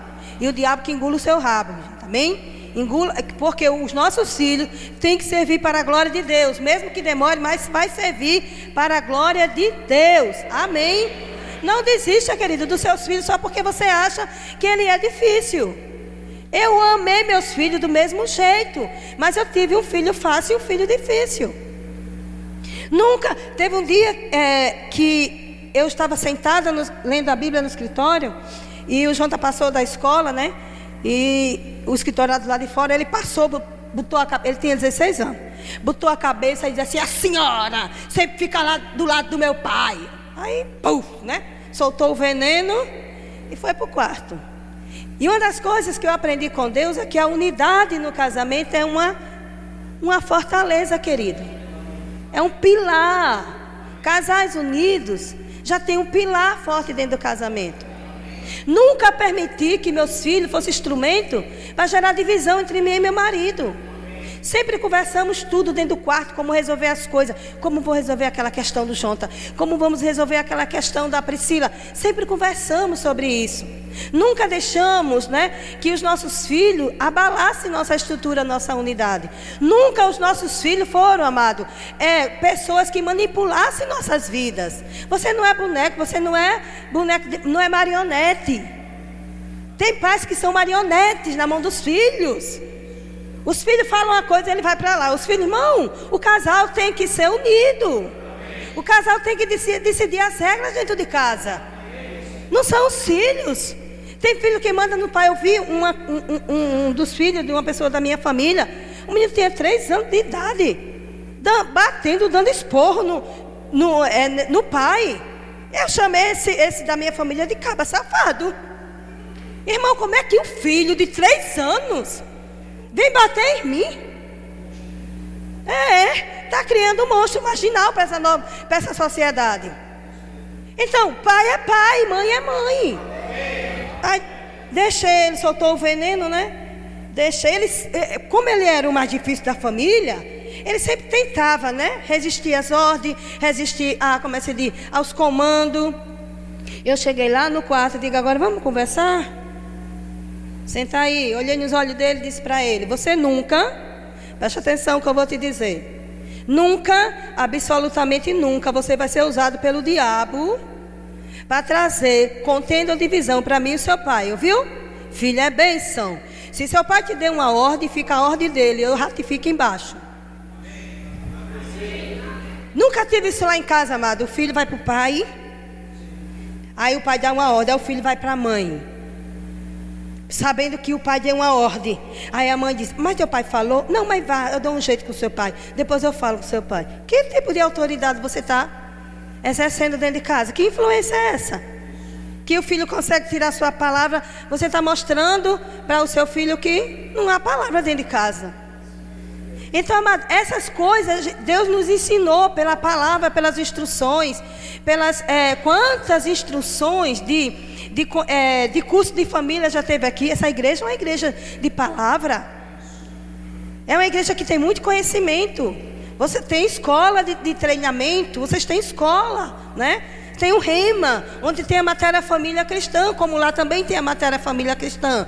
E os princípios de família são ensinados. Basta querer praticar, irmão. Você precisa querer ser o pai na casa e a mãe precisa querer ser a mãe dentro de casa. Esse negócio de ficar jogando um para o outro, resolva com teu pai. Ou resolva, principalmente muito do lado dos pais, Dos pais, estou falando literalmente.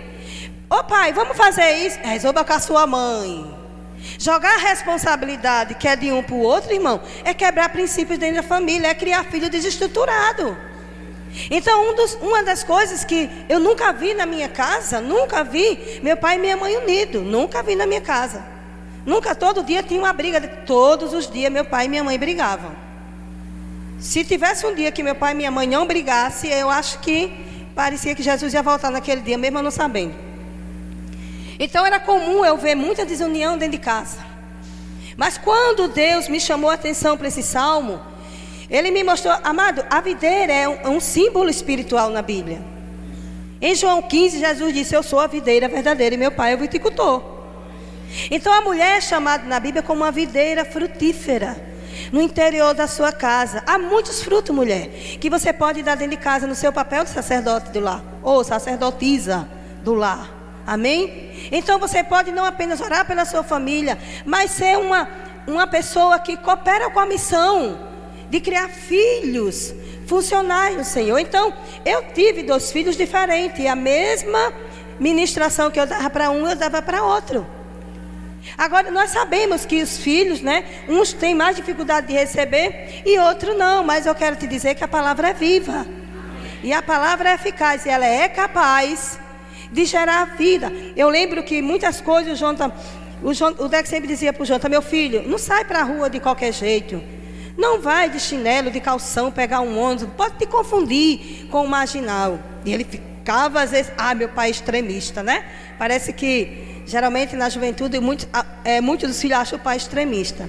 E muitas das coisas que a gente fazia com ele mesmo, depois de casado, ele ensinando aos adolescentes, ele falava isso. Eu não entendia, mas depois que eu me casei, que eu fiquei adulto, eu pude compreender algumas coisas que meu pai me dizia. E um dia ele chegou para mim e disse: mãe, chegou da rua, né, ainda era solteiro, agora eu entendo porque meu pai disse que eu ando bem vestido. No ônibus que ele estava, teve uma abordagem policial, e todos que estavam de calção e chinelo foram. E ele não estava de chinelo e de calção, ele estava bem vestido. E isso agora eu entendo, mãe, porque meu pai muitas vezes me dá conselhos. E ele entendeu: mãe, se eu tivesse de sandália e de calção... Irmão, deixa eu te dizer, querido, não é errado andar de sandália e calção, mas entenda. Existem lugares que podem te confundir. Então ele diz: mãe, hoje eu entendo porque... Ele disse, ele não desceu, todo mundo que estava...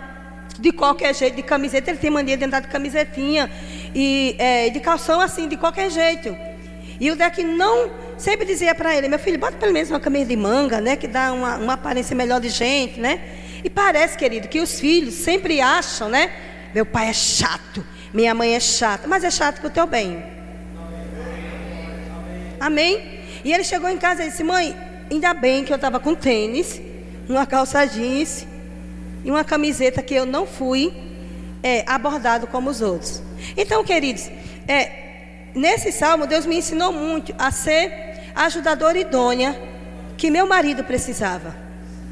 E nunca, absolutamente, permitimos que os filhos nos chantageassem, né, exercessem força para mudar as regras dentro de casa.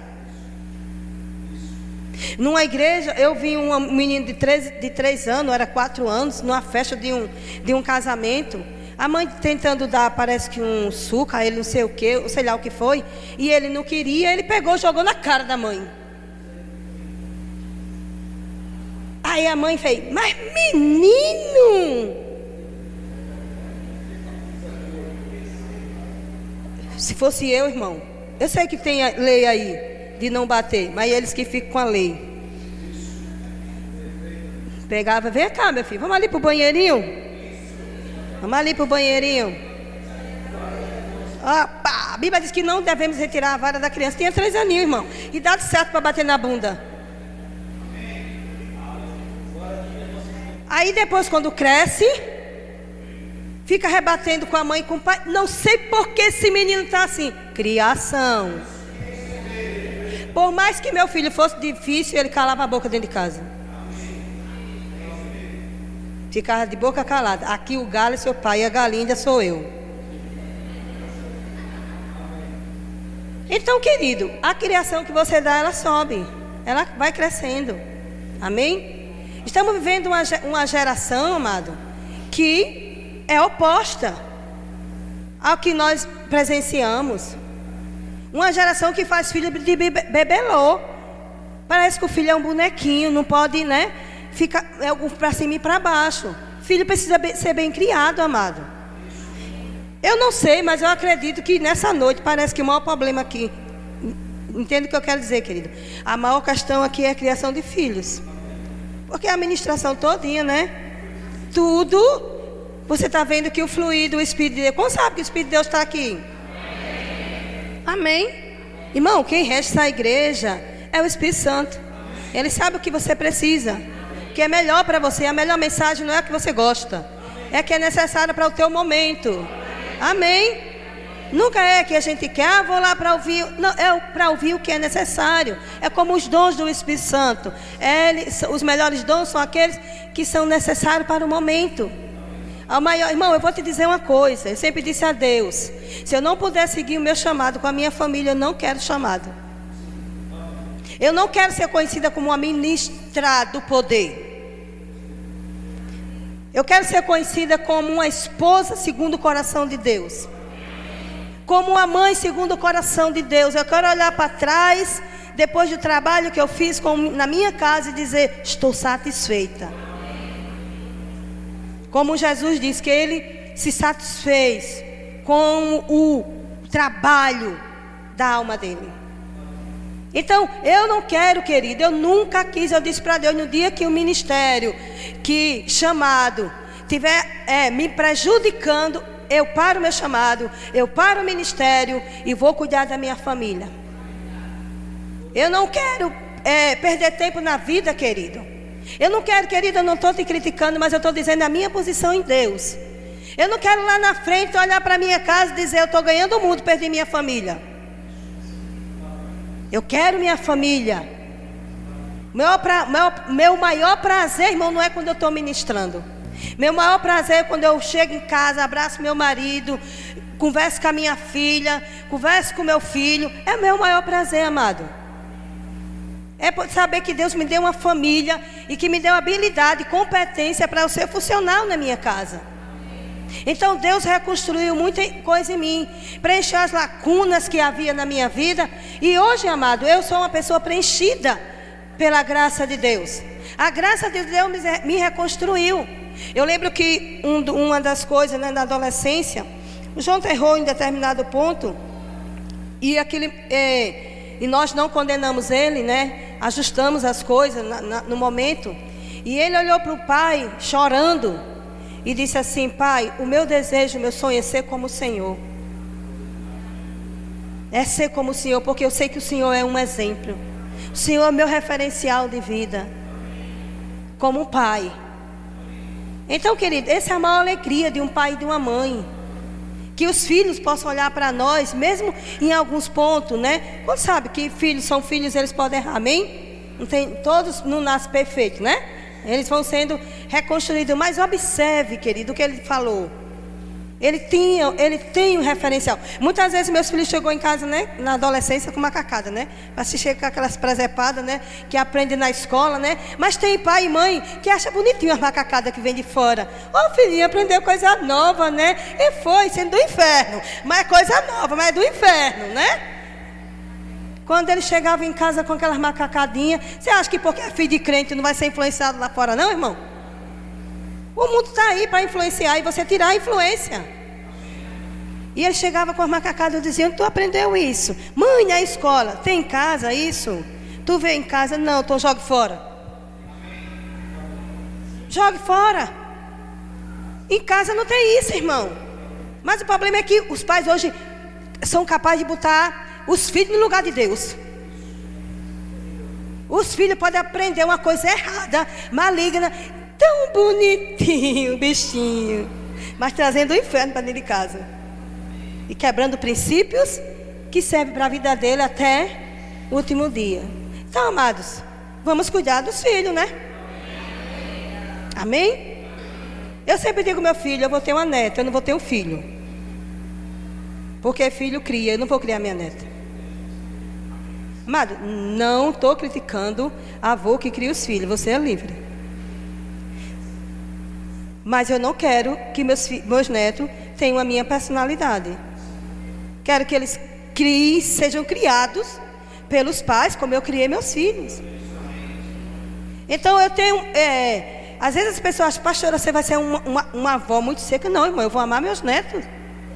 Eu vou acariciar meus netos, mas eu não vou criá-los. Deus não me deu ordem para criar meus netos. Para ajudar. É diferente. O que ocorre muito nessa geração? Os filhos ficam com os avós, depois ficam com os pais. Aí passa um tempo com os avós, passa um tempo com os pais.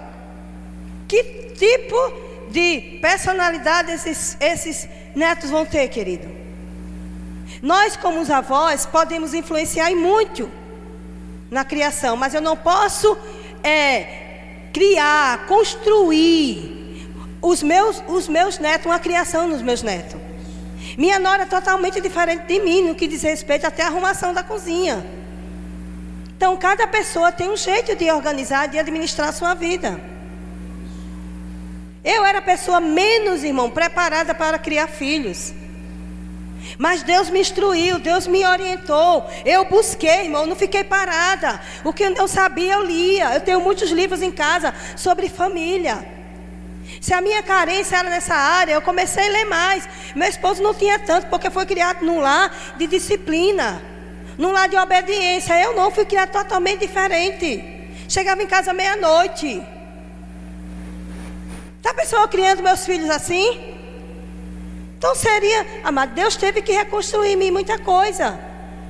E eu lembro de quando nós nos casamos, eu me casei cheia, né? Eu ainda estava com meus espinhos, não tinha nada de, eu acho que eu era aquela videira infrutífera, né?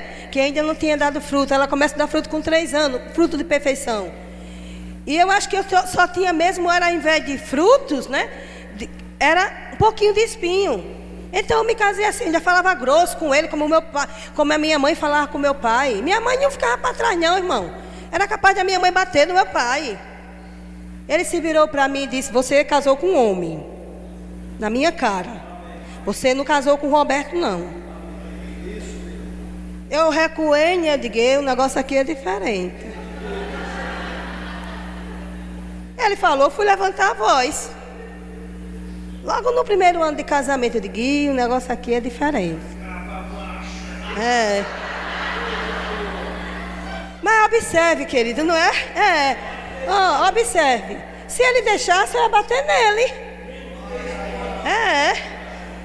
Então muitas coisas que eu ia replicar minha mãe, ele me parava. Espera aí, não é assim não. Então, querido, Deus me deu o marido que eu precisava, que eu tinha necessidade. Depois eu aprendi que mulher não pode levantar a voz, querido, para um marido. Quer levantar a voz? Levanta em oração. Levanta a voz em oração. Está percebendo alguma coisa no seu marido que não muda? Levanta a voz em oração, mulher. Vai a Deus, ao Criador do teu marido. Que Deus vai a Ele e muda o que você precisa. Eu aprendi, irmão, que joelho dá jeito. Joelho muda. Meu marido me criou num lar que é só uma palavra. Ele disse para mim: olha, quando eu disser não, é não. Ele foi criado assim. E às vezes eu ia, né, tentar remediar, mudar alguma coisa. E já acabou meu tempo, eu já percebi. Remediar alguma coisa, né? Mas ele era taxativo. Mas eu entendo, amado, que tem coisas que a mulher vê primeiro. Não é que o homem é cego não, viu, mulher? Para de dizer isso. Se Deus te mostrou, não é porque o homem é cego não. Eu acho que Ele quer que você ore. Amém? E às vezes tinha coisas que eu via primeiro, mas a personalidade dele é muito forte. Eu dizia: amor, assim. Ele fez: não, é daquele jeito que a gente falou. Digo: ok. Recuava para onde eu ia, se ajoelhar e falar mais alto. E era tão bom, querido, porque é impressionante. Ele é um homem do Espírito. Quando eu orava, quando eu ia conversar com ele de novo, ele fez: Nina, já mudei, viu? Deus falou comigo que não é mais assim não. Amém? Então, Deus dentro de casa, querida, a presença de Deus dentro de casa ajusta tudo. Olha, deixa eu te dizer, não somos o casal perfeito. Senão tinha um par de asas aqui e estava pronto para ir para o céu. Nós somos um casal que decidimos viver melhor a cada dia. No momento estamos vivendo os melhores dias porque estamos solteiros.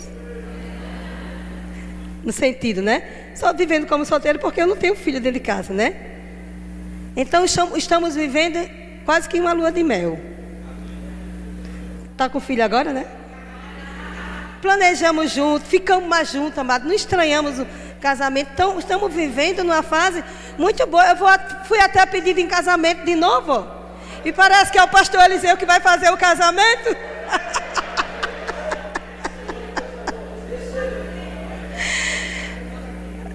Meu marido quer casar, amado. Geralmente é a mulher que quer casar, né? Mas meu marido que quer casar já vem há 10 anos me pedindo casamento. Eu digo: homem, somos casados. Então, querido, nós não somos perfeitos, mas decidimos cada dia viver melhor. Amém? E acredito que esse é o desejo de todo casal. A gente envelhece exteriormente, mas o espírito sempre está novo, se renovando dia a dia. Então, mulher, o conselho que eu te dou, seja aquilo que Deus disse, que Ele lhe potencializou para ser uma videira frutífera. Você pode dar mais fruto do que você está dando. Você pode ser mais do que você está sendo. Se cuida, mulher, para o teu marido, amém? Se cuida. Geralmente as mulheres quando casam, ela tem aquela tendência de cuidar tanto dos filhos, que esquece de continuar se cuidando. Se cuida para o teu marido, porque quando vocês namoravam, você se cuidava para o seu namorado, seu príncipe encantado, amém? E uma das coisas que Deus me ensinou, que eu nunca me parasse de me cuidar. Nunca, amado, eu me desleixei, meu marido é testemunha. Sempre procurei me cuidar, porque eu não quero nenhuma sereia por aí encantando ele anda muito no mar.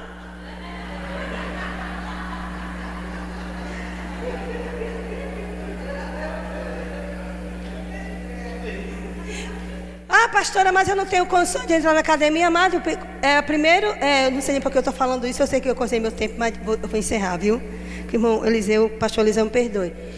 Amado, primeiro, quando eu me casei, né? Quando eu me casei, que eu tive os meus 2 filhos, eu fiquei muito fortezinha. E sabe como eu perdi 10 quilos? Caminhando no meu condomínio. Eu também não tinha condições de pagar a academia. Caminhava no meu condomínio, o outro horário eu fazia dentro de casa, academia. Pegava uma revista e começava a fazer alguns exercícios para enrijecimento, irmão. Mas eu sempre procurei me cuidar. Porque eu tenho um marido, ele, como se diz, o meu corpo é dele e o dele é meu. Amém, querido? Eu sei que às vezes ninguém quer ouvir uma mensagem dessa, né? Não é que teu marido vai agora te desprezar se você está, como se diz, mais cheinha, não. Ele tem que amar de qualquer jeito. Mesmo eu cheinha, meu esposo nunca chegou para mim e disse: olha, nunca vi uma palavra rude do Deck. Às vezes eu estava cheia de pneu, eu digo: meu filho, eu estou cheia de pneu. Ele falou: não estou vendo nada aí. Mas o espelho diz, irmão, os pneus. O marido não vê, mas o espelho diz. O espelho é triste. Então, amado, eu procurei me cuidar, querido. Mulher, se cuida, amém? Se cuida. Amém, querido? Então, amado, é isso. Eu sei que é uma palavra simples que Deus trouxe para vocês, mas eu aprendi que palavra simples é poderosa. Porque o evangelho é simples, né? E é poderoso, amém? Então seja abençoado com tudo que você ouviu, né? E se torne um operoso praticante, amém?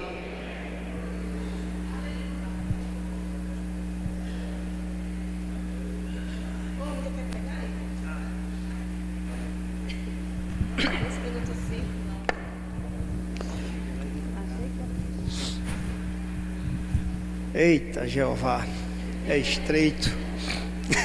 É estreito. Bom, queridos, eu creio que Deus lançou a semente, lançou a palavra. Quando estamos receptivos, a palavra surte efeito. Às vezes não queremos ouvir certas coisas, mas uma das coisas que eu aprendi na minha vida que promove o crescimento espiritual é sempre estar rendido a Deus, estar rendido ao Espírito de Deus. E nem sempre Deus tem palavras sutis para nós. Às vezes é uma palavra de exortação, às vezes é uma palavra de correção. E Ele faz isso porque nos ama como filhos. E Ele mesmo diz: qual pai que não corrige os filhos? Então, se você está aqui nesta noite, eu não creio em acidentes. Eu não creio que foi um acaso você estar aqui. Eu creio que Deus marcou isso, que Deus marcou essa noite para alcançar vidas aqui. Você pode ficar de pé, por favor, em nome de Jesus.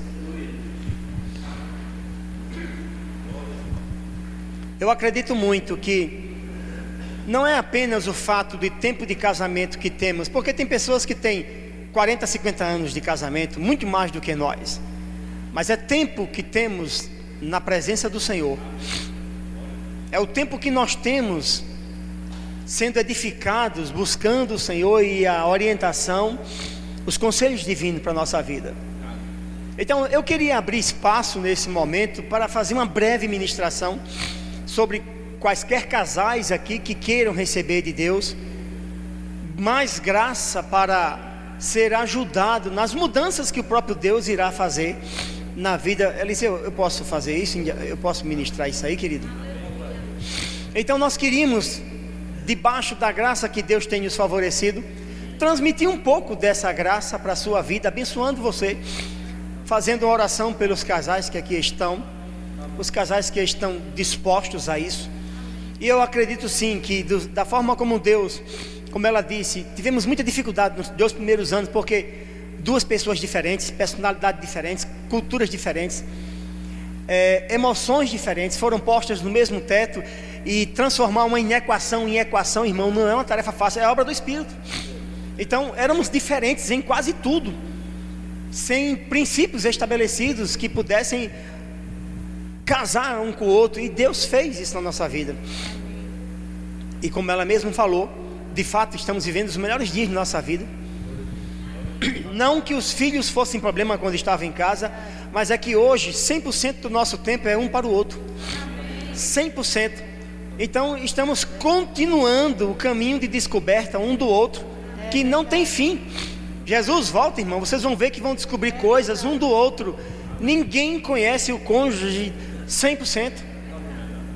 Todos os dias temos coisas a aprender. Mas se isso funcionar debaixo de graça, tudo isso vai favorecer o casal. Amém. Então, se você está aqui nesta noite e gostaria que pudéssemos abençoar vocês, eu gostaria que você pegasse a mão da sua esposa e viesse aqui à frente. Eu não vou orar por você aí sentado, eu vou orar por você aqui na frente. Quando você vier, você estará dizendo a Deus: eu recebo.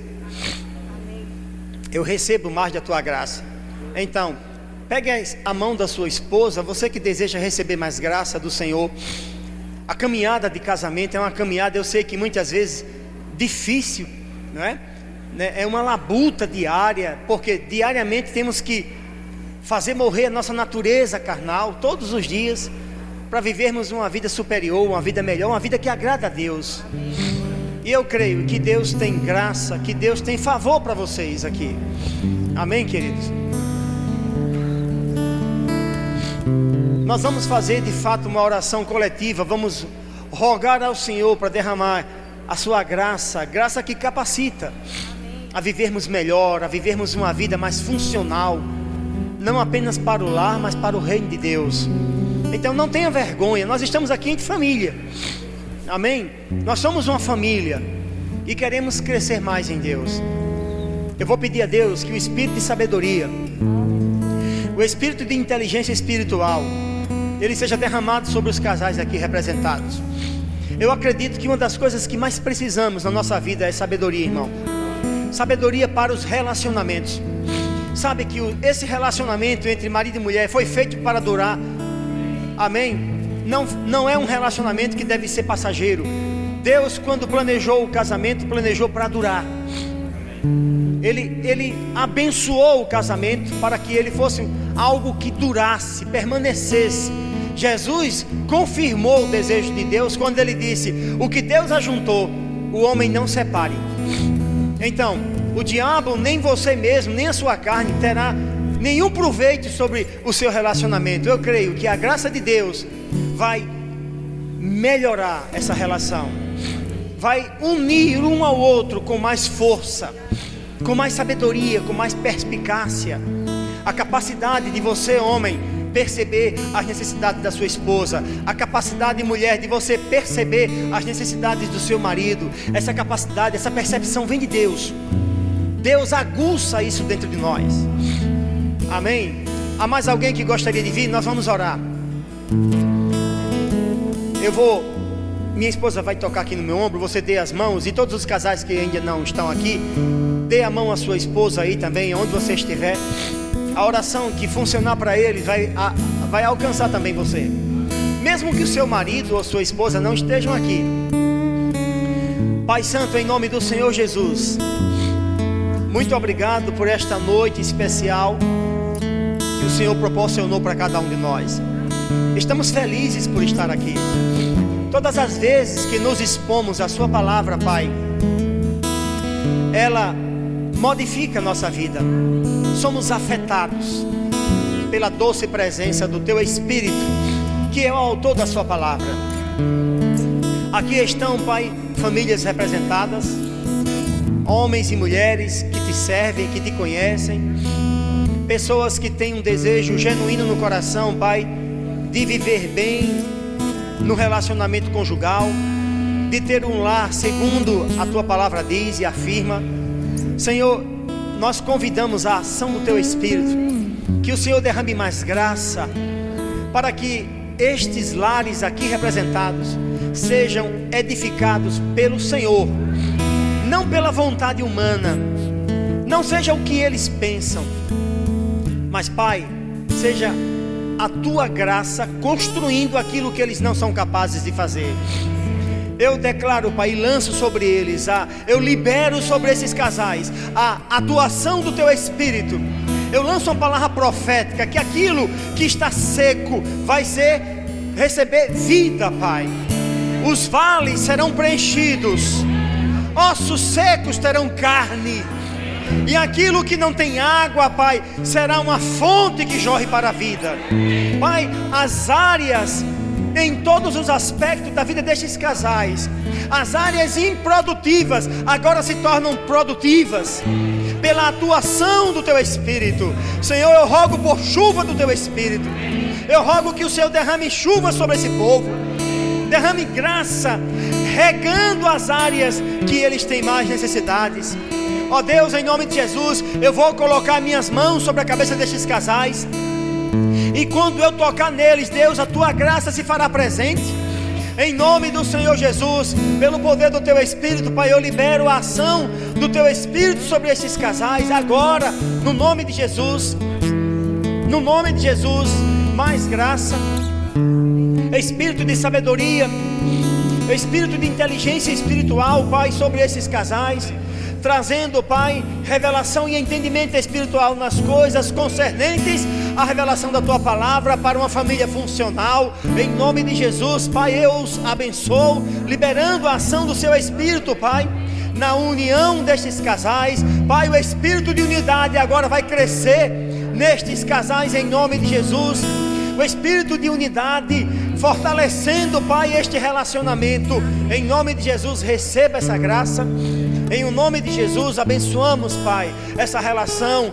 Sim, Pai, o Teu poder está presente nessa família. A Tua graça está presente, Senhor. Tudo quanto eles fizerem vai glorificar o Teu nome. Em o nome de Jesus, eu libero a ação do Teu Espírito, Pai, sobre estes casais, relacionamentos firmados na Sua palavra. O Espírito de unidade, Pai, sendo fortalecido nesses casamentos. Em nome de Jesus. Em o nome de Jesus, fortalecendo a unidade, Pai. Pai, trazendo como sacerdotes do lar, trazendo a Tua presença manifesta para esta casa, para esta relação. Em o nome de Jesus. Em o nome de Jesus, Pai, é assim que cremos e é assim que vai acontecer. No nome de Jesus, Espírito de sabedoria e de inteligência espiritual, trazendo graça sobre graça nessa relação, Pai, para o louvor da Tua glória. No nome de Jesus. Em nome de Jesus, Pai, em nome de Jesus Cristo, nós abençoamos essa relação. O Espírito de sabedoria, de inteligência espiritual, graça sobre graça.